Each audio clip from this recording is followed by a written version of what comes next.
For eons, the elders have long since protected our world. However, there was a betrayal among the elders. The corrupt elder destroyed the wards protecting the world and killed off the remaining elders. With the wards down, the fallen were released. This ushered in a new age, one with blood moons and zombies, the minions of the fallen.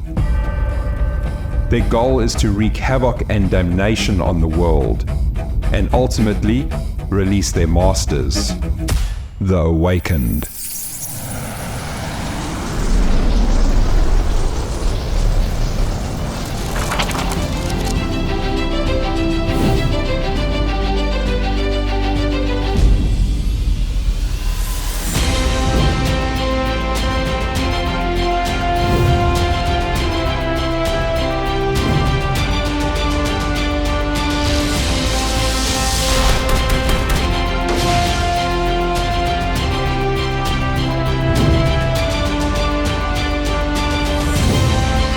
Hey everyone, welcome to the mystical realm of Sorcery Mod, where survival takes on an enchanting twist. We all know the familiar post-apocalyptic landscape in 7 Days to Die, however now the game meets the arcane arts of sorcery and magic.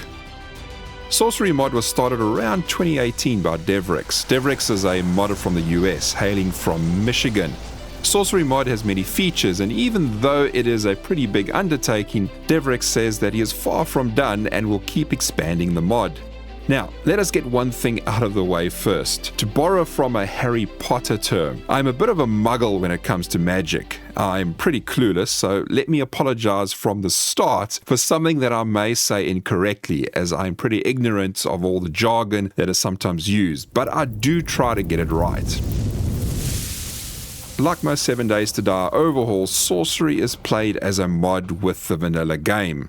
However, it has a pretty big following of survivors out there that also like to play it with the Darkness Falls overhaul mod. Now, normally overhaul mods do not work together. It is just a complete no-no. Ain't happening. However, Devrix says that Kane and him will talk frequently about the compatibility of the two mods, and they like to put a lot of effort into making them work. So check out the Sorcery Mod Discord for the latest compatible version between the two. As my mission was to understand and play the Sorcery Mod in its original manner, I chose to play without the Darkness Falls mod. I also had a burning question on my mind when I was starting to play, and that is, must I mix vanilla and sorcery perks? Do I have to use guns and melee weapons alongside my magic weapons? After all, this is sorcery and magic. Can I get away with not using the intellect, strength, and agility parts of the skill tree? Well, we will see.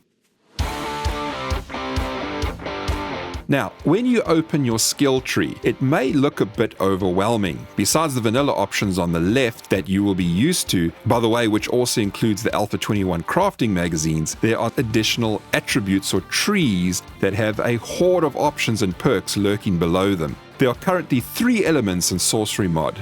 These are fire, ice, and lightning. The fourth one is sorcery itself, and this tree governs all your core magic abilities as a sorcerer. Your sorcery attribute will work hand in hand with whichever element you are specializing in or using at the time. There are 2 other attributes, Unholy and Holy Sorcery, however, these are still a work in progress. Since Sorcery version 1.6, like many great overhauls, Devrix has chosen to use a learn by casting system, or action skills. The more you use your magic, the more experience you get, and it will advance certain attributes. If you chose to be a fire sorcerer, mastering the element of fire, wielding fire weapons, a staff or wands, and casting fire spells, then with their use, you will increase your level of the fire element. And sorcery. When you first drop into the world, you will notice the obvious contrast between the traditional 7 Days to Die interface and the Sorcery Mod version. The 15-slot toolbar is welcome and certainly allows for many weapons, food, tools, potions, and scrolls to be added to this area. Either side of the toolbar is your health reservoir, and on the right, your spirit, which we will talk about soon. The blue sliver over here is something that you will recognize. Well, that is your stamina. Each of the elements such as fire, ice, and lightning, and the sorcery attribute is shown by their bars above the toolbar slots. as you do actions related to the elements, so they will show increases over here along these bars. In the center is your character level. However, if you go into stealth mode and crouch, then this changes into an active stealth level. So it toggles basically between the character level and stealth. Looking around the world, you will see obvious differences. It looks like a land filled with different colored candy and lollipops. The tree colors relate to their element. For example, blue is for ice and red is for fire. There are also wisps floating around. They are zipping around the map, and you will see these immortal energy beings casually minding their own business. They are pretty fast, so it can be like chasing down a rabbit or a chicken. However, don't attack them. We will chat about these little entities in my beginner guide and tips in another video. Besides the trees for wood, you can also spot very interesting magic trees or bushes around the landscape. These can be harvested for essence, but sometimes you can collect an Immortal Bush seed from them. This seed you can take with you and plant near your base. Once grown, these immortal bushes can be harvested repeatedly for essence. We all know the normal mining resources in the game. Besides these, there are two main magic resources in Sorcery Mod. These are Essence and Spirit. First, essence is collected and used to craft items such as spells, weapons, and other more complex resources. You will collect essence from many places, and without it you cannot craft magic items, so it is an extremely important ingredient used everywhere. In your playthrough you will often collect hundreds of thousands of it for each element. I will go into this in a lot more detail in my beginners and tips guide. Spirit, on the other hand, is your life force as a sorcerer. Without it, many things like casting spells or using your magic weapons will not function efficiently. You have a pool of spirits, and it is increased or upgraded by various items or perks. Depending on what you are using, it will automatically increase over time, just like your stamina does. Keep an eye on it. Running out of spirit in the middle of battle can be quite detrimental to your health. Crafting fits into two parts. You first have what we are all used to, the vanilla aspect of crafting. So your vanilla workstations and forge are still items that you can build and use. Build your workstations and use them, but they will play a secondary role if you plan to embrace magic and all it has to offer. Devrix has supplied us with a host of sorcery workstations and magic tools. After completing your initial quest at the start, you will be supplied with a sorcery desk, used for many items such as scrolls, magic traps, summons, and often other sorcery-related stations that can be crafted from it. The alchemy station is your one-stop location to craft potions and elixirs. There is an enchanted mortar that you can take around with you. It is a mobile item, and you can use it while out on the road. For the more advanced items like certain potions, or so that you can craft them more cheaply, use a proper alchemy station. An arcane wheel is similar to a tailor station, but it is a magic version. Here you will craft clothing pieces related to your chosen element, such as an ice garment, and each element has its own special thread that you need to use as the primary resource to make those clothes or armor.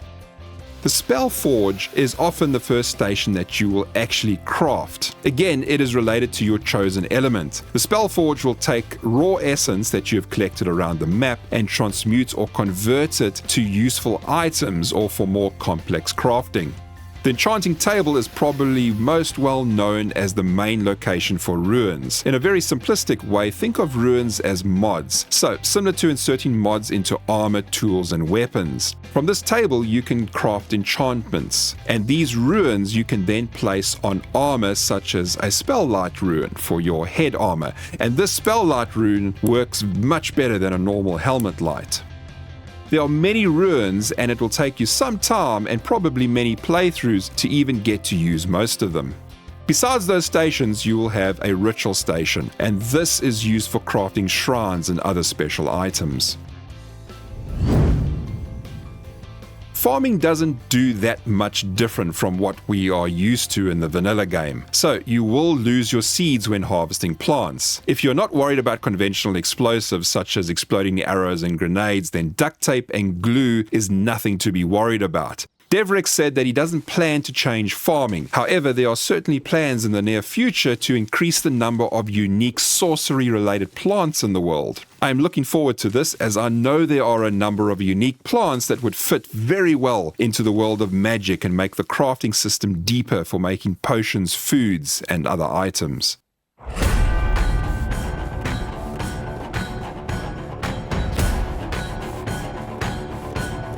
Sorcery Mod is not short on magic weapons. First, you can combine the world of magic with your conventional weapons. This includes all your ranged and melee weapons. For example, combine your spells and arrows and bolts with any of the elements. This gives those arrows and bolts that extra kick and now allows you to turn your enemy into crispy rivals or even chill and shatter them with ice arrows.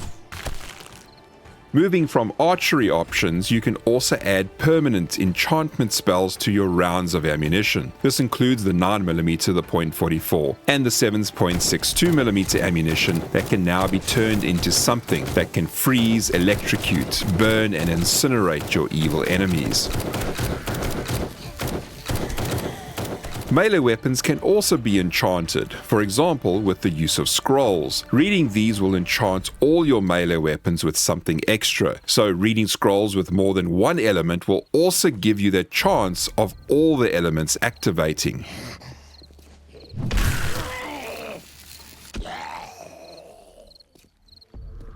We then move on to our core magic weapons. With wands, you can channel your power to cast a spell. There is a different wand for each of the elements. For example, a lightning wand will cast a lightning spell, which has a chance to shock and electrocute your enemy. Even though wands have infinite casts, they are tied directly into your spirit, so running out of spirit will render your wand useless. Finishing your initial sorcery quest will provide you with a staff. This is essentially a melee weapon. Like the wand, you have a staff for each of the elements.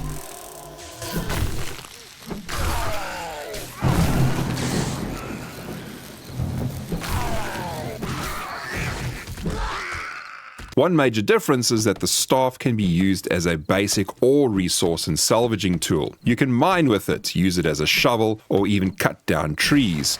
You can salvage basic materials from various items around the world, including cars or furniture. However, you are much better off using a magic harvest wand or a wrench. Overall, the staff makes a great melee weapon if you are not using the secondary magic melee weapons. These secondary weapons come in all shapes and sizes. For example, you have the claw, the knife, sword, a polearm, which is like a spear, and then the scythe with a similar hammer action. Yet again, Devrix has given us a weapon for each of the elements, which also provides the advantages of striking your foes with that particular element. The Spellcast is like a conjugate, that ability to channel your spells. So you can create spells such as a lightning spell or a lightning storm spell. Then with the Spellcast, you will select your spell and then cast it. So with a simple lightning spell, you cast it in the direction of your enemy. Don't want to use that, then change to a lightning storm spell, and that will be cast instead when using the Spellcast item.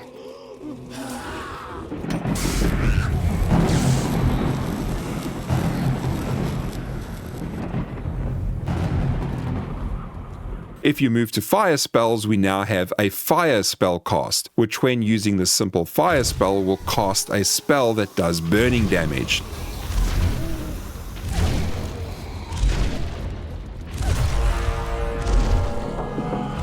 Then there is a Fire Nado, which as it sounds is, well, just that. A whirling inferno of mass destruction. A master level fully charged category 5 whirling inferno is enough to reduce your enemies to ash. Currently, I'm just a mere peon when it comes to fire magic, so you can understand how with further learning and increasing your mastery will make you a deadly sorcerer indeed. A meteor fire spell is your ability to command the stars above you to rain down fiery hell on your victims.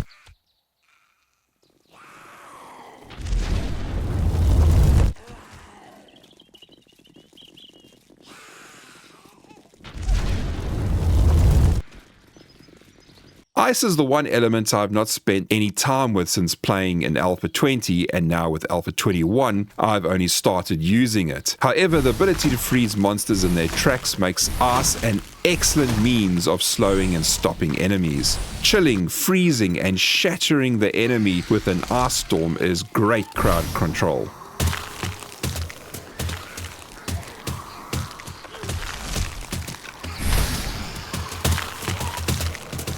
A Category 5 Master level Ice Comet can not only freeze, chill and shatter, but also calls down a snowstorm to devastate your enemy. Devrix has really gone out of his way to make magic weapons as comprehensive as possible. There is something for all types of playstyle, and it only is going to get better.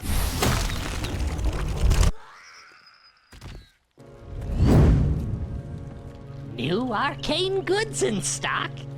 There are effectively two types of traders in Sorcery Mod.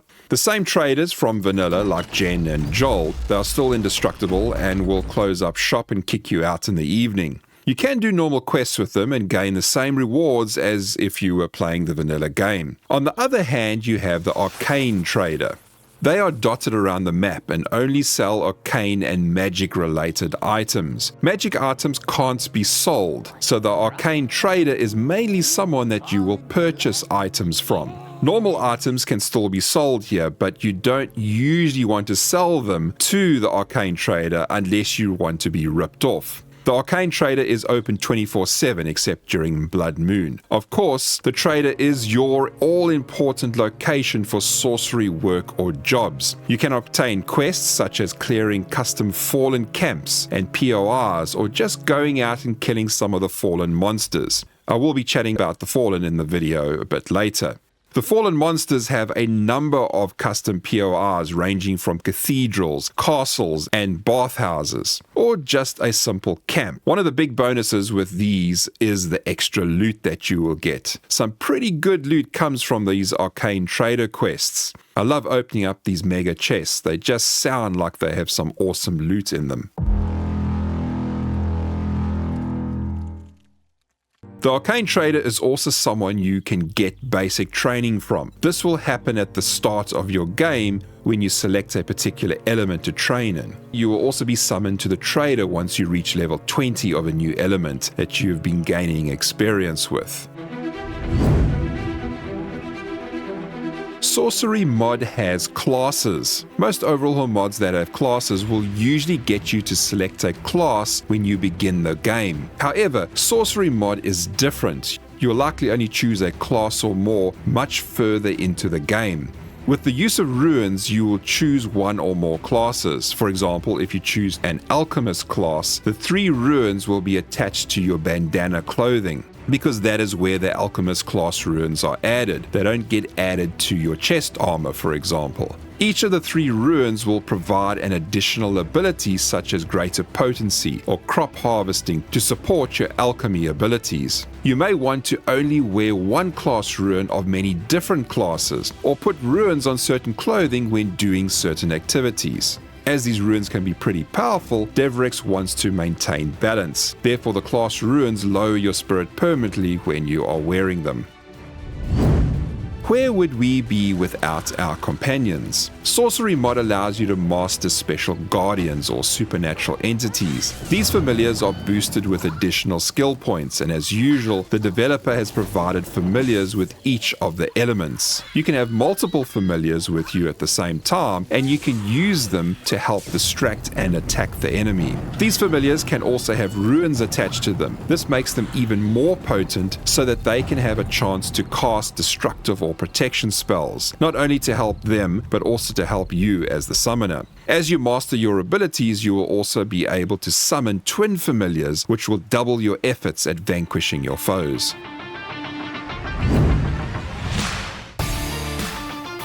What does Sorcery Mod have to offer when it comes to monsters? First up, you have the normal zombies, which, as we mentioned, are the minions of the Fallen. However, there is a twist. Many of the zombies have an additional buff. We refer to them as touched. So you can have zombies that are fire touched or lightning touched, and taking damage from them will mean that you will take additional touch damage as well. The Fallen are currently your main nemesis, and for now they will be your most challenging opponent. Currently there are Ice, Fire and Lightning Fallen. As you level and grow stronger, so will their health and their unique abilities. They also can summon minions to fight for them, such as, well, you guessed it, vultures. The Fallen will roam the map so that you will get random encounters now and then. However, there are important ingredients that you get from them, such as their blood. Using the Arcane Trader, you will do many quests where you are sent out to either kill the Fallen or clear a POI where there are Fallen enemy to also destroy. Champion Fallen are the next step up from the average Fallen monster trying to kill you. They are considerably less frequent and are just like the normal Fallen, but are quite stronger. They also possess a unique blood that you want to get your hands on for crafting. So, my question when I started playing, can I successfully play Magic and all that Devrix has provided without straying over to the conventional weapons, tools and skills? In general, the answer to this is a positive yes. If you want to concentrate primarily on Magic, then you can, though it does depend on what Magic items you are planning to use. I found I still needed to add skill points into certain parts of the vanilla skill tree as I wanted to get general workstations or more seeds. When it comes to wands, the intellect tree also affects your wand power. If you plan to use certain magic secondary weapons like say a polearm, which is like a spear, or a dagger, then adding points to your spear and knife skills will also increase those weapon abilities substantially and make them into superior weapons. So, there is definitely a link between the mundane and the magic skills, but most of the skill points that I had went into magic. Especially in the early game, I found my spells and staff take down the zombie minions with much more ease than the vanilla weapons. I'm not saying that this is bad, I think it is good. I mean, why would we bother with magic if it is not supposed to be better than not using magic? For those still wanting to use guns, then there's definitely an option for you within the world of magic. The amount of work that Devrix and his team has put into this mod is exhausting. Everything from the font that is used to the intricate detail of many of the models, the icons and the artwork. Not to mention the huge amount of localization and the extremely elaborate help text that he has provided. Many descriptions are color-coded and have hordes of information poured into them to help players understand what perk is associated with it or how to improve its ability. Devrix has a hell of a lot in store for us, so I hope you can join him on his journey with Sorcery Mod. I post all my guides on my website, snowbeegaming.com. This is so that you can easily find the guides for certain mods. I will be releasing my beginner and tips guide for sorcery quite soon. Thanks for watching, and I will see you in the next one.